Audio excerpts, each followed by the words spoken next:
Constitutional amendment के लिए क्या नंबर गेम पूरी है? मौलाना साहब आपके साथ ऑन बोर्ड है? देखिए, हम बिल्कुल पुरउम्मीद भी हैं, पुरअज़्म भी हैं, और मैं समझता हूँ कि इंशाअल्लाह ताला नंबर गेम जो है उसमें कोई मसला नहीं होगा। मसला जो है वो पाकिस्तान की आवाम का है कि पाकिस्तान की आवाम को स्पीडी जस्टिस और एक्सेस टू जस्टिस देने के लिए बहुत देर से ज़रूरत थी कि कोई ना कोई रिफॉर्म लाया जाए। और देखिए, ये कोई एक तासुर दिया जा रहा है, कोई पर्सन स्पेसिफिक लेजिस्लेशन नहीं होगी, कोई इनफरादी तौर पे कोई लेजिस्लेशन नहीं होगी। जो भी होगा वो इज्तिमाई तौर पे greater good of the people के लिए, पूरी कौम के लिए इज्तिमाई तौर पे होगा कि केसेस के डिस्पोजल के हवाले से कुछ मामलात होते हैं, कई दहाइयाँ लग जाती हैं।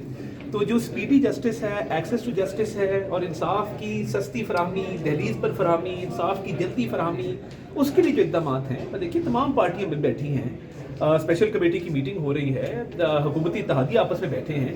तो मसला सिर्फ है कि चार्टर ऑफ डेमोक्रेसी में जिस तरह कल बिलावल साहब ने बात की, बिलावल साहब के साथ साथ आपने देखा होगा कि इसहाक डार साहब ने बात की कि ये मामलात जो है ये कौमी नौइयत के मामलात हैं और पूरी पाकिस्तानी कौम को इसमें फ़ायदा होना चाहिए जो भी आगे अमेंडमेंट आए।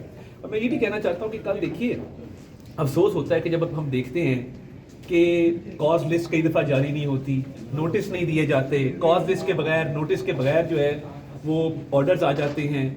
तो कई दफ़ा तो इतना तो मिलिट्री ट्रायल में जल्दी नहीं होता जितनी जल्दी ये फैसले आ जाते हैं इस तरह के। तो देखिए, कोई ना कोई तवाज़ुन बरकरार रखने के लिए एक सिस्टम होना चाहिए। अच्छा सर, ये बताएं सर काबीना के हवाले से चीज़ें चल रही हैं, क्या काबीना आज होगी? जो काबीना के मेंबरान मौजूद हैं जी, मेरा ख्याल है कुछ देर बाद काबीना के इजलास बिल्कुल। और वज़ीर आज़म साहब इंशाल्लाह मौलाना फजल रहमान के हवाले से बता दीजिएगा सर। मौलाना फजल रहमान मौलाना फजल रहमान के हवाले से बता दें, क्योंकि ये चीज़ें चल रही हैं कि मौलाना साहब के हवाले से 3 मीटिंग्स हो चुकी हैं। साहब हमारे पुराने इत्तेहादी भी हैं, साथी भी हैं, आप थोड़ा इंतजार करें, आपको अच्छी खबर देते हैं। कॉन्स्टिट्यूशनल अमेंडमेंट के लिए क्या नंबर गेम पूरी है? मौलाना साहब आपके साथ ऑन बोर्ड है? देखिए, हम बिल्कुल पुरउम्मीद भी हैं, पुरअज़्म भी हैं, और मैं समझता हूँ कि इंशाअल्लाह ताला नंबर गेम जो है उसमें कोई मसला नहीं होगा।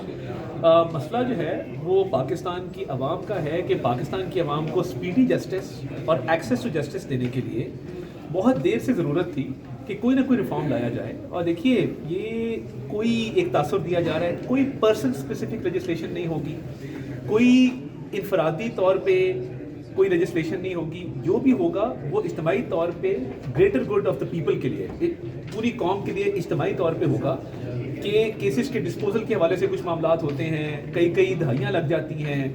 तो जो स्पीडी जस्टिस है, एक्सेस टू जस्टिस है, और इंसाफ की सस्ती फराहमी, दहलीज पर फराहमी, इंसाफ की जल्दी फराहमी, उसके लिए जो इक़दाम हैं, और देखिए तमाम पार्टियाँ मिल बैठी हैं, स्पेशल कमेटी की मीटिंग हो रही है, हुकूमती इत्तेहादी आपस में बैठे हैं। तो मसला सिर्फ है कि चार्टर ऑफ डेमोक्रेसी में जिस तरह कल बिलावल साहब ने बात की, बिलावल साहब के साथ साथ आपने देखा होगा कि इसहाक डार साहब ने बात की कि ये मामलात जो है ये कौमी नौइयत के मामलात हैं और पूरी पाकिस्तानी कौम को इसमें फ़ायदा होना चाहिए जो भी आगे अमेंडमेंट आए। और मैं ये भी कहना चाहता हूँ कि कल देखिए, अफसोस होता है कि जब हम देखते हैं कि कॉज लिस्ट कई दफ़ा जारी नहीं होती, नोटिस नहीं दिए जाते, कॉज लिस्ट के बगैर, नोटिस के बगैर जो है वो ऑर्डर्स आ जाते हैं। तो कई दफ़ा तो इतना तो मिलिट्री ट्रायल में जल्दी नहीं होता जितनी जल्दी ये फैसले आ जाते हैं इस तरह के। तो देखिए, कोई ना कोई तवाज़ुन बरकरार रखने के लिए एक सिस्टम होना चाहिए। अच्छा सर, ये बताएं सर काबीना के हवाले से चीज़ें चल रही हैं, क्या काबीना आज होगी? जो काबीना के मेंबरान मौजूद हैं जी, मेरा ख्याल है कुछ देर बाद काबीना के इजलास बिल्कुल। और वज़ीर आज़म साहब इंशाल्लाह मौलाना फजल रहमान के हवाले से बता दीजिएगा सर। मौलाना फजल रहमान के हवाले से बता दें, क्योंकि ये चीज़ें चल रही हैं कि मौलाना साहब के हवाले से 3 मीटिंग्स हो चुकी हैं। साहब हमारे पुराने इत्तेहादी भी हैं, साथी भी हैं, आप थोड़ा इंतजार करें, आपको अच्छी खबर देते हैं। Thank you sir, thank you.